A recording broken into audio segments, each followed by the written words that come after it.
ഇന്നത്തെ നമ്മുടെ ക്വസ്റ്റ്യൻ എടുത്തിട്ടുള്ളത് 110/2021 നടന്ന assistant grade 2 Kerala state cashew development corporation or various ഡിപ്പാർട്ട്മെൻറ്റിലേക്ക് നടന്നിട്ടുള്ളൊരു എക്സാമിൻ്റെ ക്വസ്റ്റ്യൻ ആണ്. ക്വസ്റ്റ്യൻ: ഒരു അക്വേറിയത്തിൻ്റെ ചുവട്ടിൽ നിന്നും ഉയരുന്ന വായു കുമിളയുടെ വലിപ്പം മുകളിലേക്ക് എത്തുന്തോറും കൂടി വരുന്നു. ഇതുമായി ബന്ധപ്പെട്ട ശരിയായ പ്രസ്താവന ഏതാണെന്നാണ് ചോദിച്ചിട്ടുള്ളത്. ഇവിടെ 4 പ്രസ്താവന കൊടുത്തിട്ടുണ്ട്.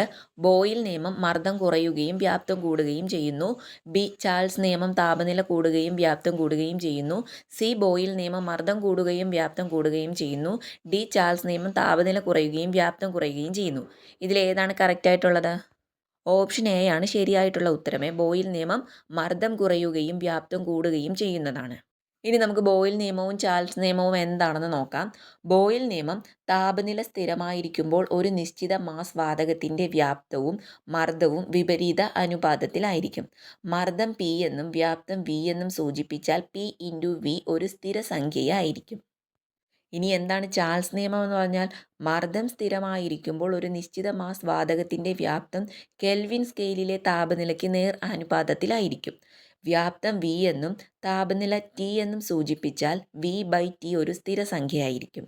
വായു നിറച്ച ഒരു ബലൂൺ വെയിലത്തു വച്ചാൽ പൊട്ടുന്നതിന് കാരണം എന്താണ്? താപനില കൂടുമ്പോൾ വായുവിൻ്റെ വ്യാപ്തം കൂടുകയും ബലൂൺ വികസിച്ച് പൊട്ടിപ്പോകുകയും ചെയ്യുന്നു. അപ്പോൾ വീഡിയോ യൂസ്ഫുൾ ആയിട്ടുണ്ടെങ്കിൽ ലൈക്ക് ചെയ്യാനും ഷെയർ ചെയ്യാനും കമൻറ്റ് ചെയ്യാനും മറക്കരുത്. കൂടുതൽ വീഡിയോസിനായിട്ട് ചാനൽ ഒന്ന് സബ്സ്ക്രൈബ് ചെയ്ത് സപ്പോർട്ടും കൂടി ചെയ്യുക.